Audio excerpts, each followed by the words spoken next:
Welcome to you, and my name's Dale. Oh, I can't even do it properly. Welcome to you, my name's Dale, and this is Dale's Addiction. You're watching part 2 of my subscriber Q&A. Jeffrey Dabonnet, other than handbags, have you had any encounters with crocodiles out in nature?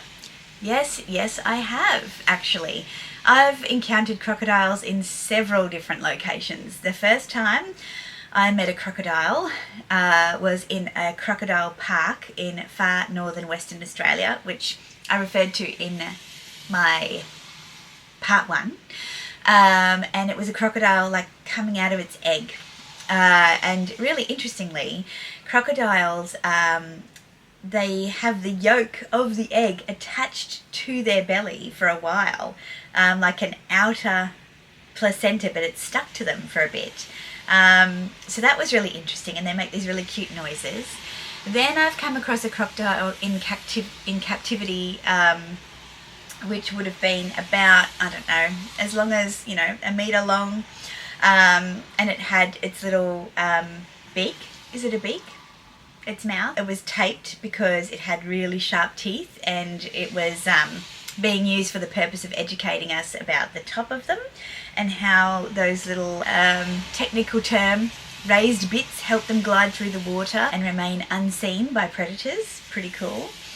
And then the third and fourth times, it's actually been in the wild. I've been out fishing, or I've been in a boat in northern Queensland, and I've seen them sunning themselves on the bank.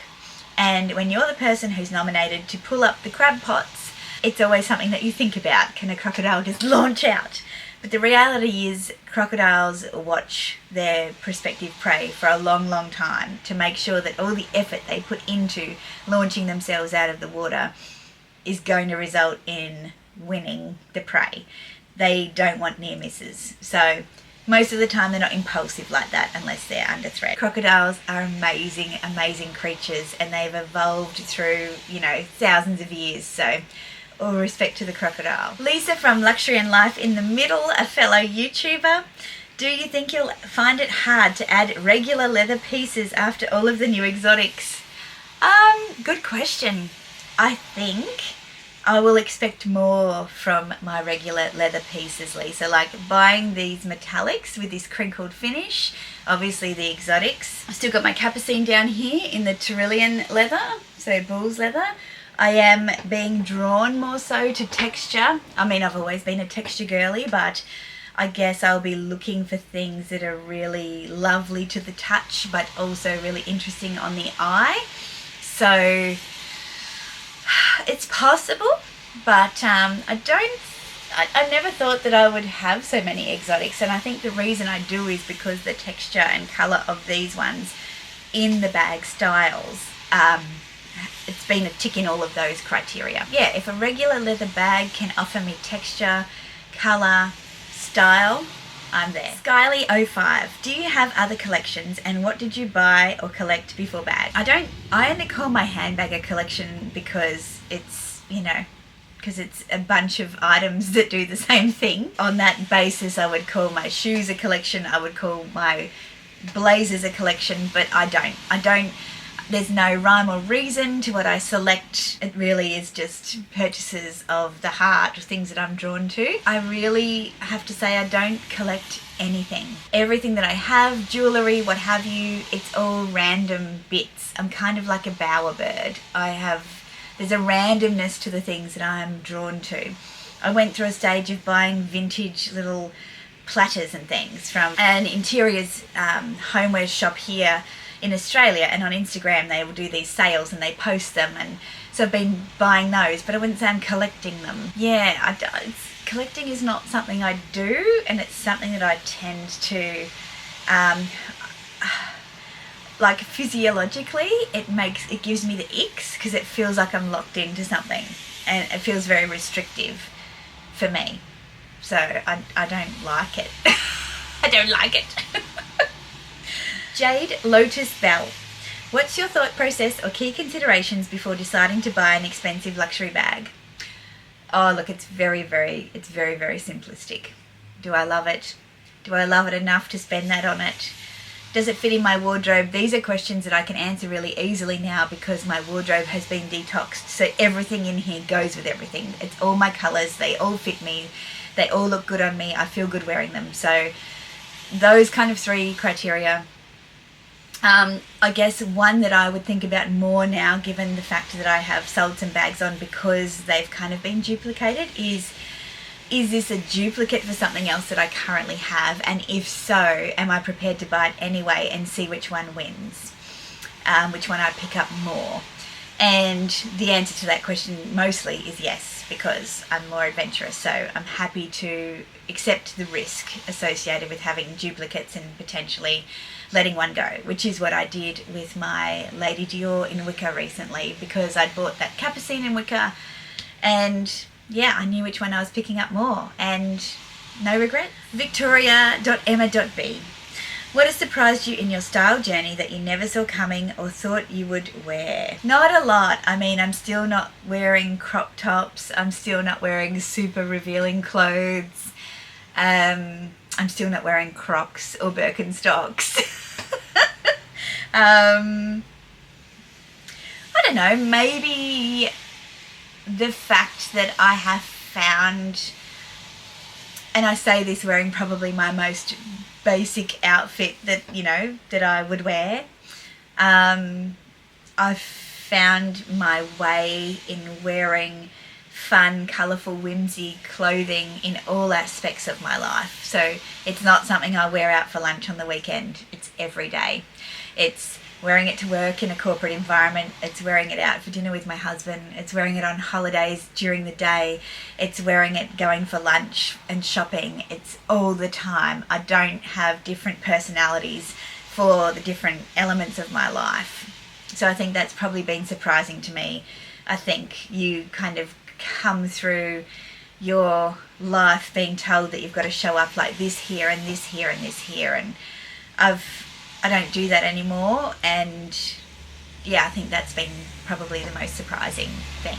Gina Marie Bernadette, wondering what career field you're in, hope you can share.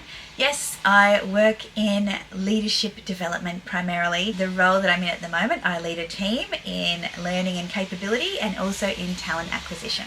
Salon _farm. Do you insure your bags and jewellery? If you've got any suggestions, kiss. Yes, I do, but the reality around a lot of insurance policies is that they would be classed as a collection of goods for the purpose of insurance, and therefore there's a maximum claim on a collection and a maximum amount per item. So unless you take out a separate insurance policy for every single piece, you're always going to be behind. So you can insure yourself by doing other things around your perimeters, around your security at home, around things that make your place one that people won't come to. And I'll leave it at that. Purse.911. Hi Sheila. I have a new IG at Purse.911. Go follow Sheila. She's got amazing bags. How to increase my views recommendations. Good question. I don't know. Hashtags. Connecting with people who you have similar affiliations to, sharing their posts, they're likely to share your posts. Engage with your audience, so make sure that you upload stories and ask for people's opinions, and yeah, don't make it so one-dimensional with just pictures. I think some video, I think a bit of chat to stories really helps people get to know who they're following. Delphine_red. Hi Dale, if you could steal a bag from a fellow YouTuber, which one would it be? It's funny, you know, like I don't covet other people's collections because my choices are so personal to me. I don't want them because other people have them per se.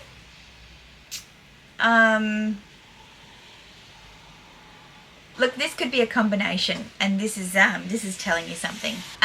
So Amelia Rose, here on YouTube, good friend of mine. We've been friends from pretty much when she and I both started YouTube. She has the Birkin 25 in Rose Purpre. and I think that her photos aren't showing the true colour of that bag.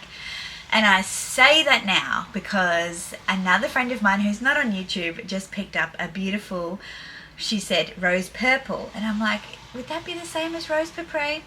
Palladium Hardware Birkin 30 in Tokyo. And I'll put the photo up here where it looks way more purple than it does pink, which it looks really pink in Amelia's pictures. If it's the same bag, then I would steal that. Another one from Purse.911, greetings from Miami. What is your take on the Capucine, wicker and croc that Connor talked about? If I can find a picture, I'll pop it here. I think it's a bit much going on, and for a girl that likes a lot, that's saying something. I remember saying that I did not like my wicker Capucine because of the tan parts on the bag, but I have to say that in actual fact I much prefer it because I tend to wear my tan Irans.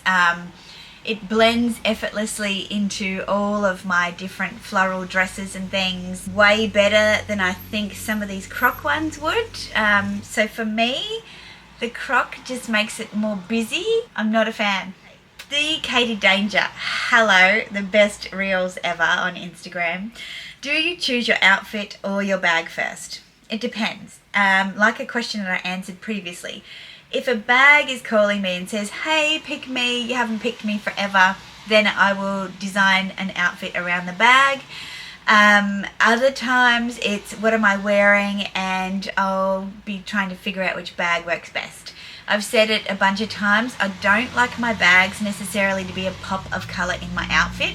I like them to integrate into my outfit, meaning that I'm going to pick colours that I'm already wearing rather than have a black base and a pop of colour bag, for example. It's just how I like to wear them. I feel like they're more integrated and considered that way. So yeah, if I'm vibing for a particular bag, like yesterday when I went twilly hunting with Connor, then obviously I'm going to wear my beautiful green Birkin. So then I'm like, okay, how am I going to style that? Green goes with, other greens. It is analogous, so I can wear it with greens and blues and purples. I can wear it with its complementary colour, pinks. So yeah, that's kind of how I put that one together. I wanted it to be kind of girly and fun for shopping, but comfortable because I was having brunch. You know, girls gotta eat. Lizzie C. Hi, it's Lizzie. Not a question, but what a deal you got on the croc peekaboo. Congratulations. Thank you so much, Lizzie. It was an insane deal. I'll bring her down for you to have a look at. Just an insane deal, and I wore it to work twice this week. I loved it. And my Zoomoni organisers just came as well. I kind of bought them more to line the bag because, well, I didn't buy them, sorry, full disclosure. Zoomoni gifted them to me. I bought them to protect the beautiful inside of the bag because it's so smooth and soft. And somebody on the video suggested that I get some organisers, and Zoomoni were only too happy to send those through. So they send you through a pair, one for each compartment. If you're keen on an organiser or just a bag liner, you can get the thinner liners instead of it being an organiser. I've got a discount code in the description box below. Fran War Zaxo? I don't know. One bag for casual, formal, and everything in between. On the basis that the peekaboo, and I think I've covered this in my multitude of videos about peekaboos, but on the basis that the peekaboo is small enough, so personally my favourite size is the smalls, so these larger ones that you see up there in the ICU. But if you think about casual, these bags both go crossbody. Formal, they can both be a handheld, tidy little number. And what else have you said? And everything in between. Shopping, holidaying. I'd probably say the Iconic would be best. You might not choose a Crocodile. You might choose, just a calf leather perhaps.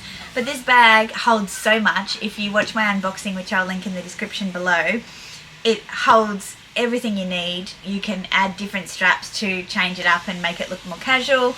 I've sung the praises of the peekaboo a bazillion times.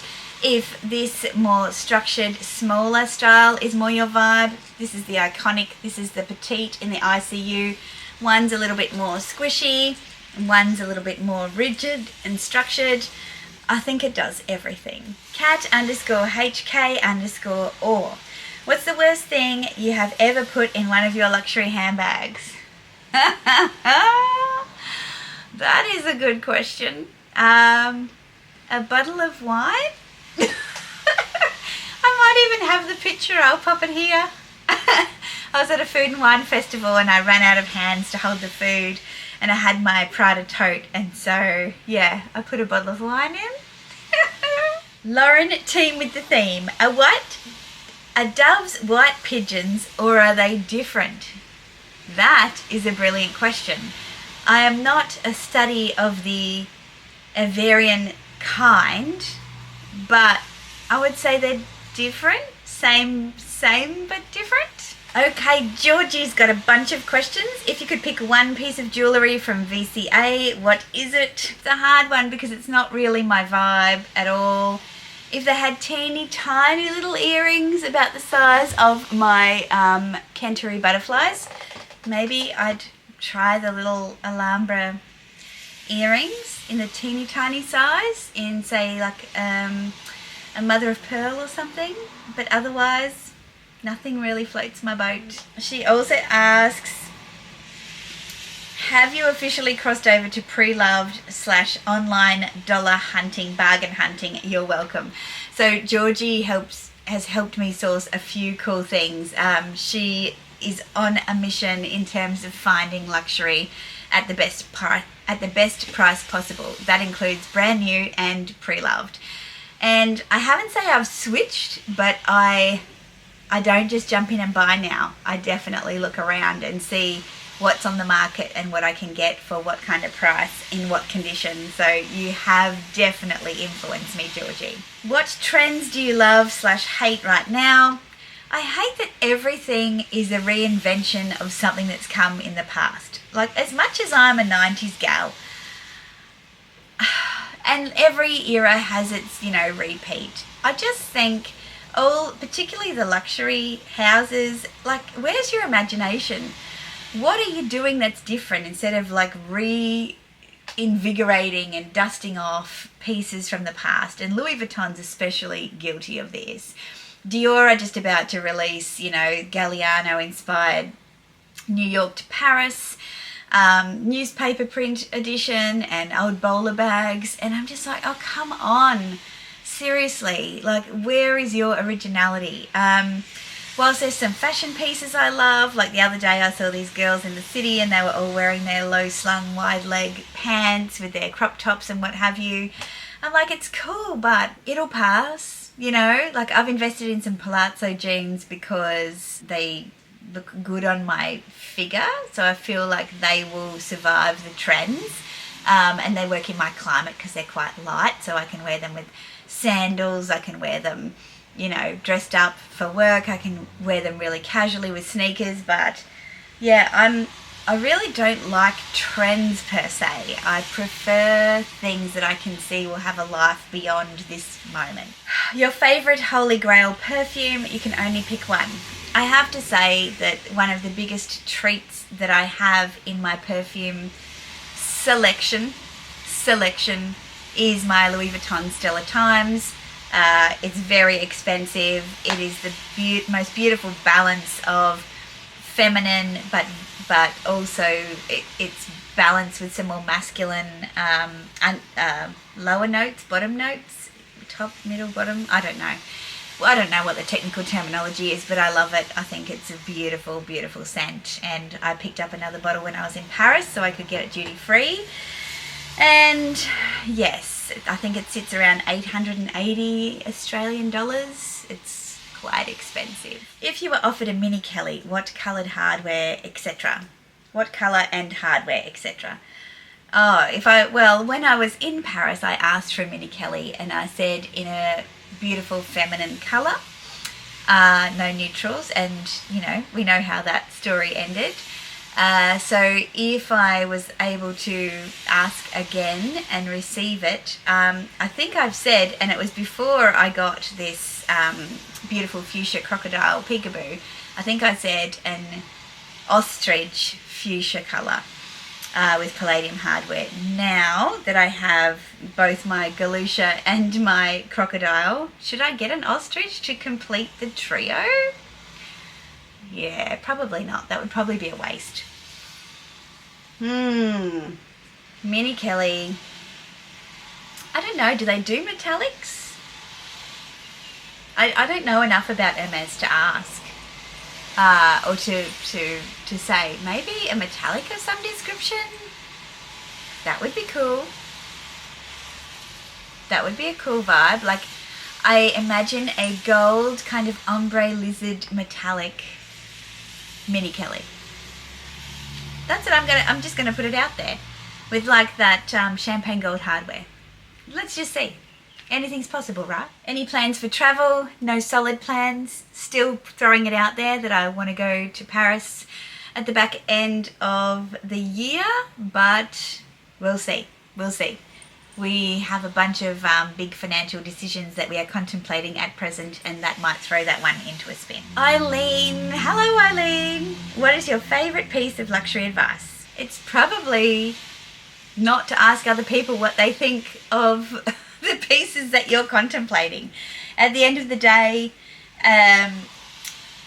you're the person that knows you best. And if you're looking for approval or you're looking for justification, I feel like, you know, you're barking up the wrong tree. It's nice to have validation from people, but ultimately, you know, you have to make the call yourself. It's your responsibility. So yeah, don't ask for other people's opinions is what I would say. And I know that I do it, but I still will make my own decision in spite of advice to the contrary, if that makes sense. And it's not that I disrespect the advice. I consider it and I'm grateful for it. But if I really love it and I've considered that advice, then it's just advice. Take it or leave it, right? Also, Eileen says, what is the best way to waste time? Scrolling Instagram and TikTok and sending you reels and memes. That's good fun. Jasmine May Bannister. Do you budget for larger purchases? No, I don't. Yes, I should. The Thick Titan. Hi, Chris. Please describe your perfect cup of coffee. Well, I'm a bit of a coffee snob, Chris. As an Australian, we have some of the best baristas, the best dairy, and the best coffee. And that combination makes for a mean cup of coffee. I love a double espresso cappuccino. Now, a double espresso has got to be a really bold but also kind of roasty, chocolatey notes with a really thick crema on the coffee. The milk has to be quality milk. I personally like light milk. I think it whips up really nicely in a coffee. A cappuccino that we have here in Australia is very different in a lot of areas of the world, especially in America. Your dairy, whatever the milk is that is used in coffee, I've rarely had a good one, except for downtown in Greenwich Village by Australian baristas. But the milk gets this beautiful velvety texture, and when you add that to the coffee down the side of the cup so the coffee rises with it, they mix together and create this perfect harmony of a drink that holds its own. So imagine walking around with a cup and it's not going to spill because it has presence and it's what is the word, not it's viscosity, you know. You add the chocolate powder onto the coffee before you add the milk, so the powder is encapsulated in the head of the coffee. Very important. You don't put the chocolate on top of the coffee and then carry it out so it's this foamy mess with chocolate dust that you sniff up and it ends all up your nose and all over your face. That is not how you do it.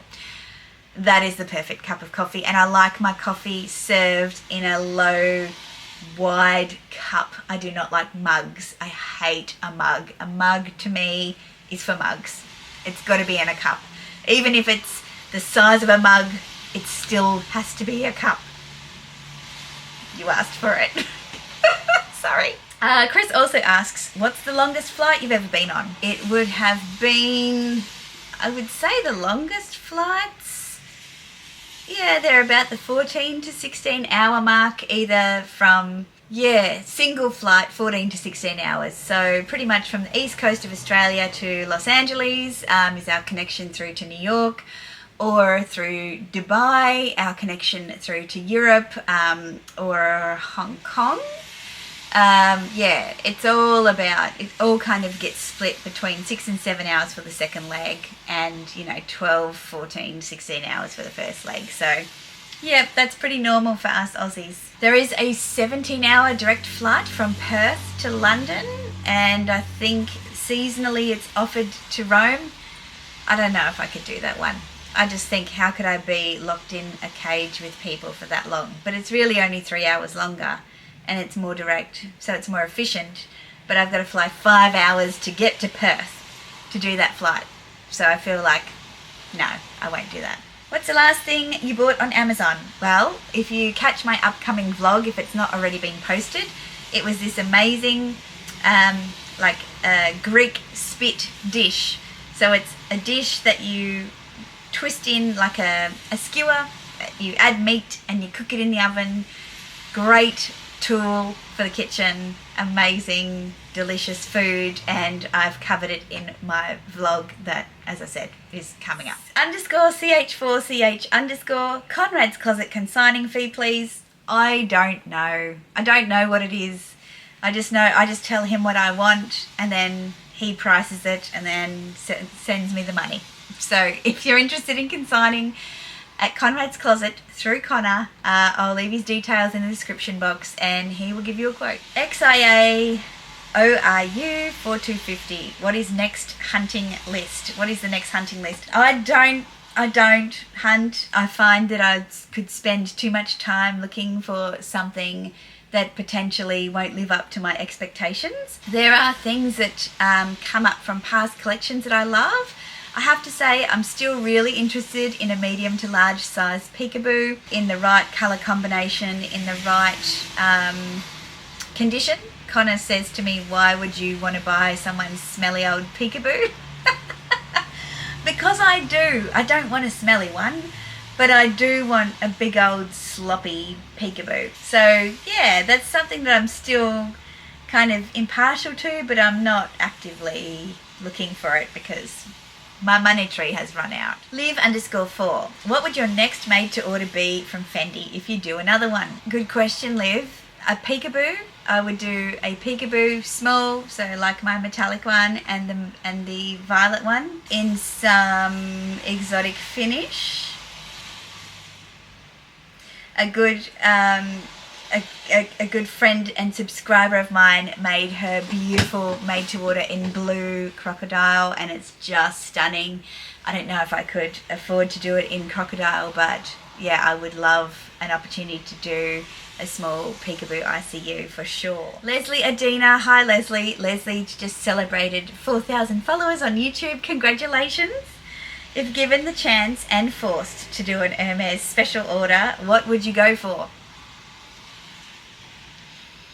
Well, I think I'll answer this question the same way as I answered Georgie's. A mini Kelly in a gold metallic lizard with champagne gold hardware. And if that's not an option, I'll pass. Iconsa, what do you think about the new LV flight mode collection? Definitely not basic monogram. My first response was I absolutely loved it. And then the more I've seen of it, the more I don't. I feel like it's trying to be something it's not. I think the whole point of travel is that you do the travel. Which is a privilege, I know. So to me, flight mode is like mock croc. It's not real, so I'm not doing it. Maca Blondie, did your Maria Tash earring heal without issue? So I have 3 Maria Tash piercings from Paris. So I've got this Tash rook here, and then my 3rd on this side and my 3rd on this side. The rook has healed really, really well. I've swapped out the post in the back twice to make it shorter because it was moving around. The piercings on my upper lobe have actually taken a little while, and sometimes they still get a little bit sore. And the thing with your lobes are that they're thicker it's thicker and meatier, and so I think they just, you know, they get a little bit sensitive sometimes, and you probably touch them a bit more than you should. I have to say, yeah, the one with the flower on this side has been way easier than the butterfly one on this side. Like, touching it now, I can feel it. Like, it's not numb like old piercings are. But yeah, like, no complaints. Really love the jewellery, love the look of it, great quality, and yeah, really pretty and unique. Okay, we are finally over to the YouTube questions, and again, there's a lot of those. So should we do a part 3? Would you be interested in a part 3? I feel like we have to break this up into, you know, bite-sized chunks, and these are pretty big bites. Like, let's be honest, they're more of a snack. So catch me for part 3, which I will upload, and you will know about it if you subscribe and hit the bell. So I will see you for part 3. Ciao!